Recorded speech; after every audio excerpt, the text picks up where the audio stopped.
Welcome back, everyone, to episode 2 of our CS Lab servo controller build series. If you haven't seen my first video in this series, you can check it out on my channel to get up to speed on servo topic. In this episode, we're diving headfirst into the nitty-gritty of wiring, connecting the essential links between our controller, servo power supply, and servo controllers. Now, in reality, this took me roughly 8 hours, but I've condensed it into an action-packed 20-minute journey for you. Our journey begins by preparing the panel where we'll mount all the hardware. For this, I've chosen the Riddle brand electrical box, measuring a neat 800 by 600 by 250 millimeters. To make it even more custom fit for our needs, I've crafted a custom panel. Now here's a nifty little trick I'm excited to share. It's all about connecting two sheet metal parts that need to be perpendicular to each other. We're using laser cutting to create clever tabs that perfectly align with a conveniently placed nut. From the other side, you can effortlessly insert a bolt to secure everything in place.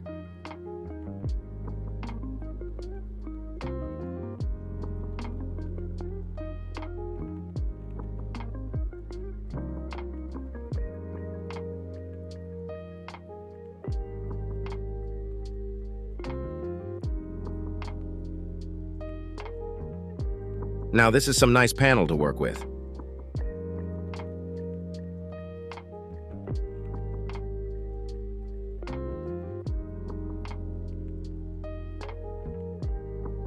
As most convenient method to mount electrical components is to use DIN rails. Then this is exactly what I did with my controller panel. I mounted bunch of DIN rails to locate all the needed components in today's video, and there are plenty of room for expansions.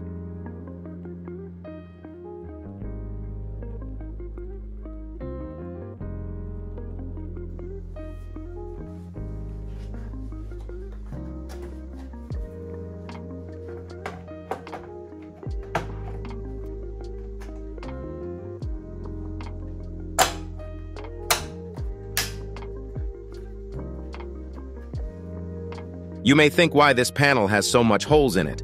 This is to manage wires, as I am familiar with PC building, and there is good practice to hide wires behind the motherboard and back panel. This is the logic behind this design choice. If you haven't already, hit that subscribe button, ring the notification bell, and let's embark on this wiring adventure together. Now let's connect first wires to the first module.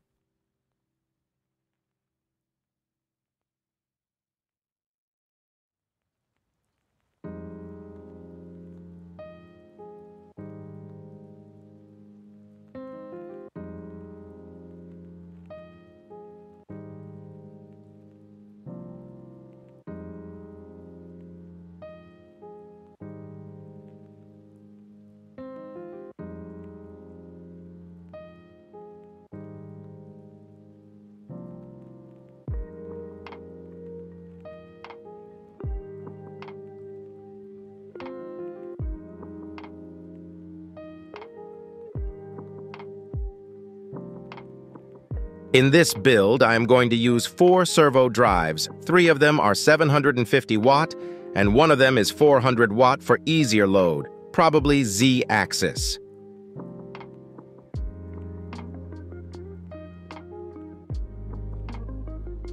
All the holes in panel are tapped for M4 bolts, so nuts on the other side are not needed.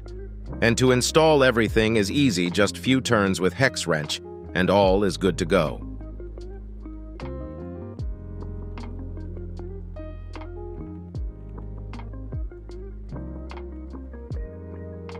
As I install servo drives and the power supply for them, you can see the point of the shelf on the panel.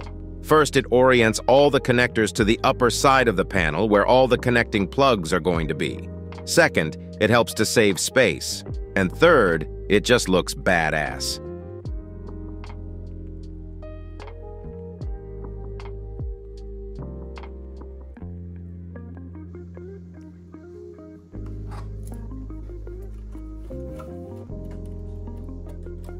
Now, wiring the servo drives, I opted to choose optional terminal blocks. Let me show you just how user-friendly and efficient this setup is. With these terminal blocks, you're in control, and there's no need to stress about complicated connectors or fiddly tools. It's a straightforward, DIY-friendly solution. Let's connect CAN communication. For this, I will show you 2 pages from Servo Drive's manual. On first image, we can see that we can connect all the CAN modules in series, and order of the modules does not matter. And on the second image, we can see which pins we need to use. In our case, we need to use pin 11 for CAN low, pin 23 for CAN high, and pin 24 for CAN ground.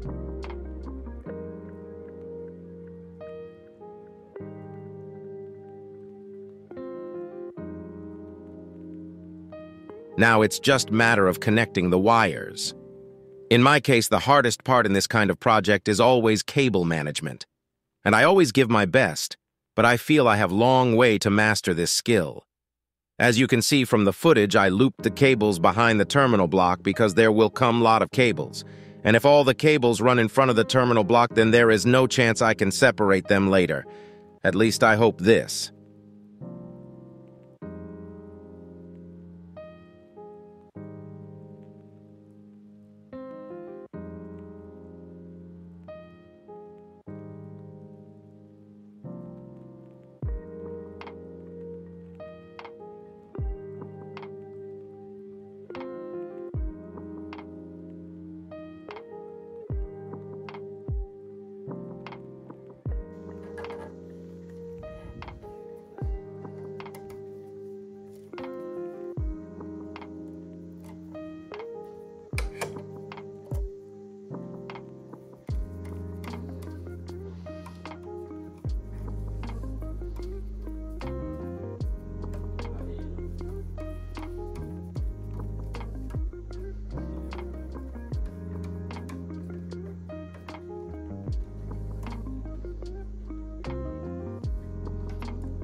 So let's install final wires to the place and finish this with some zip dies and very special tool to trim them.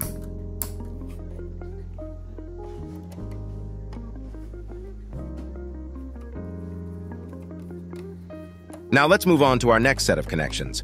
The first one is linked to pin number 8, and its function is to reset the servo drive. This is a crucial aspect of our setup as it ensures that our servos are functioning optimally, and it also ensures safety. Safety is much more important than with steppers because 750 watt power can move things very fast and with large force. The second cable, on the other hand, connects to pin number 20, and its role is to enable the drive. Now here's where it gets interesting. I've chosen to connect these pins in a serial. What does that mean? Well, it allows us to activate or reset all of our drives simultaneously. In practical terms, it simplifies the control process because, in my specific application, I don't require individual control over each drive. And it helps to eliminate the amount of wires I need to install.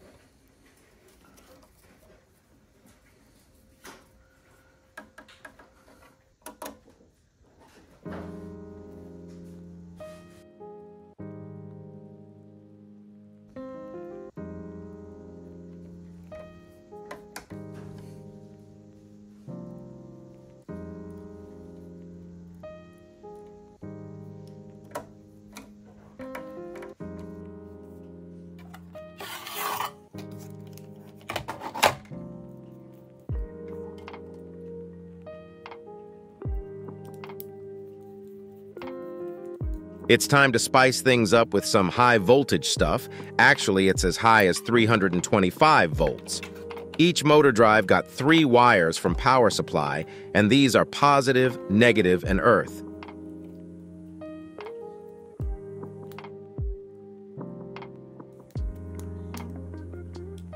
On power brick, there are 4 separate sockets, 1 for each drive.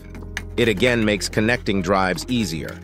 This way you do not need to gram multiple cables to one terminal or use separate terminal block to divide one connection to multiple cables.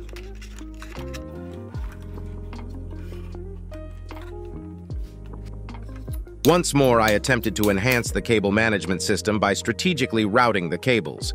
I started by guiding them from the power supply, deftly threading them through a hole, which led beneath the shelf. Then, with precision, I directed them through another hole, ultimately connecting them directly to the right controller module.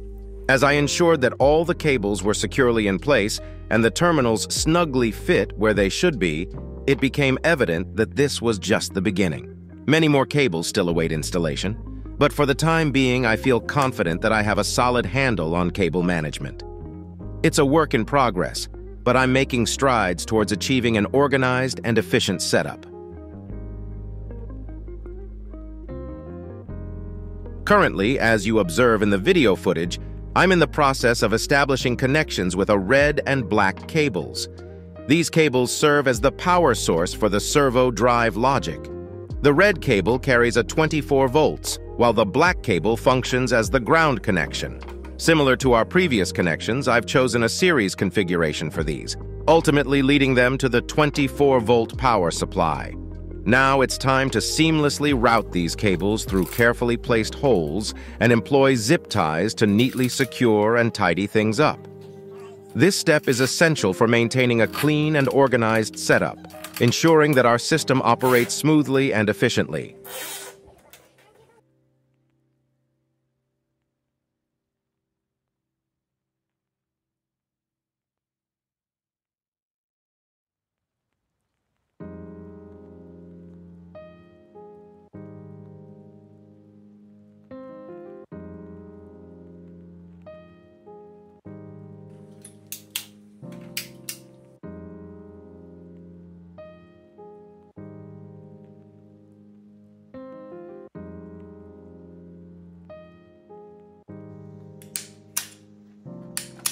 Let's start preparing our digital inputs from 1 to 15.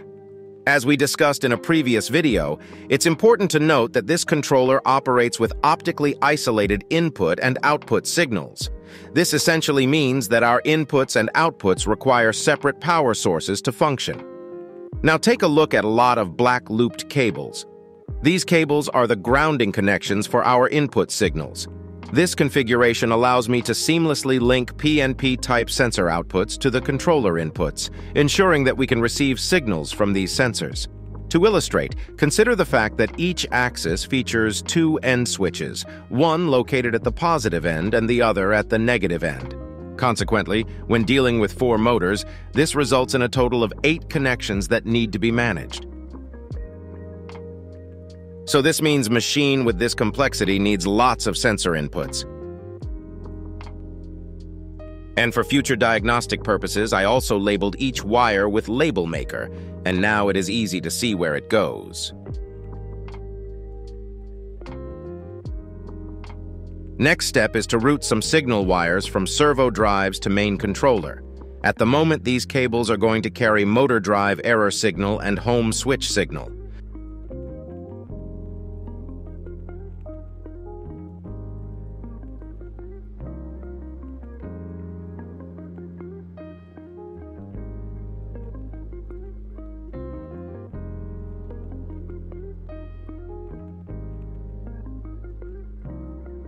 So let's route these cables 2 wires to each drive measure length and repeat 3 more times.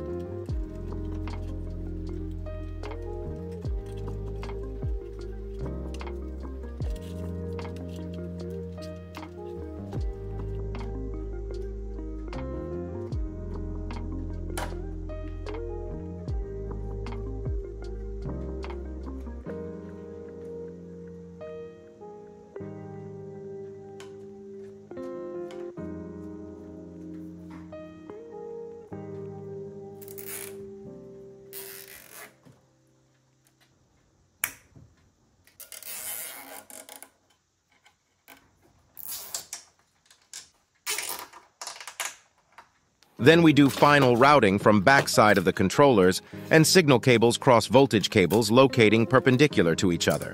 This helps to minimize risk of signal errors.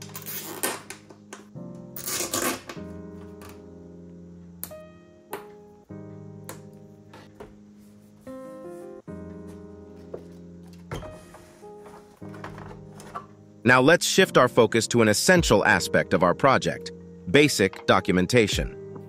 Initially, I take the step of labeling each drive with its respective axis and motion kit number. This simple yet effective method helps me maintain clarity in the setup. Following this, I create a table with 2 columns and 4 rows. The columns are designated for home signal and drive alarm, with each row representing an individual motor drive. This table serves as an invaluable tool as I move on the task of probing the wires originating from the drives. As I identify each cable, I connect it to one of the controller input pins, all the while carefully marking in the table which signal is linked to which pin. This documentation becomes a valuable resource in the future, helping me as I configure the controller software to ensure that our system functions as indented.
Now that we've successfully made our signal connections, it's a great time to pause for a moment and take a look at our table.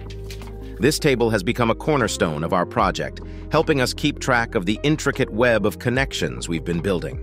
With our connections squared away, we're now ready to continue with the final step in our main wire routing journey. These particular connections are for the step and direction signals, and they hold a crucial role in delivering the precision, accuracy, and speed that we expect from a well-functioning CNC machine. To give these crucial signal wires the best possible environment for their journey, I've opted for twisted cables, which I've prepared myself. I've used 2 pairs of distinctive colored cables, a combination of purple and white for the direction signals connected to pins 3 and 16, and a second pair is blue and white for pins 2 and 15, and these are carrying stepping pulses.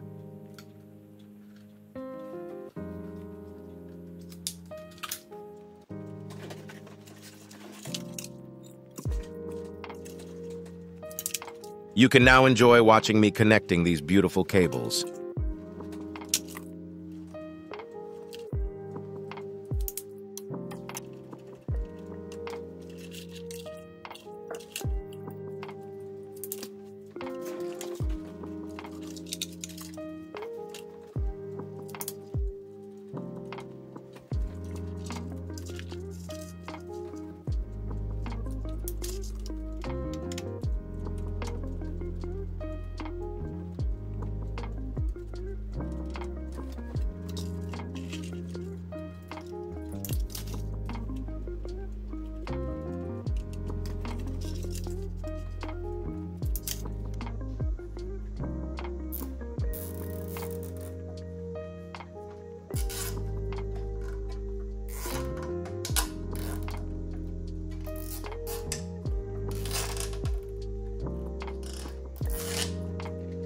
Following the successful connection of the motor drive ends of these cables, it's time to take the extra step of tidying up this patch of cables. I'll be using trusty zip ties to secure them neatly in place.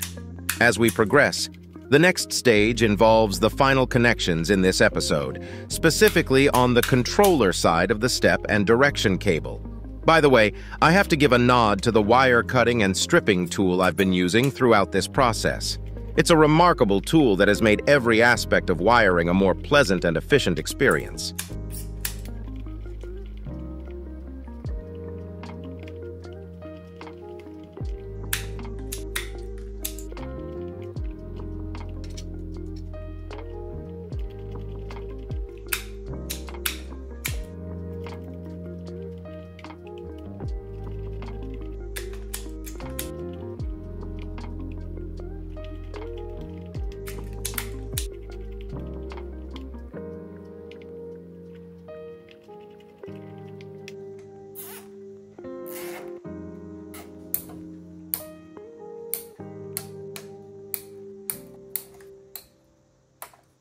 Some final zip ties and some trimming, and we are successfully managed to finish main wiring. So, if you're ready to embark on this CNC adventure with us, hit that subscribe button, ring the notification bell. Don't forget to leave your questions and comments below, and we'll do our best to address them in future episodes.